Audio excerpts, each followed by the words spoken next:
இறைவன் நம்ம இந்த உலகத்தில் படைத்திருக்கிறான் என்றால் அல்லது ஹலக்கல் மௌத்தல் ஹயாத்த லி எபுலுவக்கும் ஐயுக்கும் அஸ்லாம், உங்களுக்கு சோதனை. யார் இந்த உலகத்திலே நல்லவராக வாழ்கிறார்கள், நற்செயல்களை செய்கிறார்கள், சோதிப்பதற்காக அந்த வாழ்க்கை இருக்கிறது.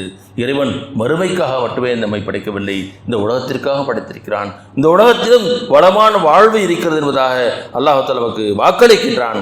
இந்த உலகத்திலும் இந்த நல்ல வாழ்க்கை வாழ்வதற்கான உழைப்பதையும் நேரிய வழியிலே உழைப்பதையும் அந்த பொருளீட்டுவதையும் இறைவன் ஒரு வணக்கமாக நமக்கு ஆக்கியிருக்கிறான்.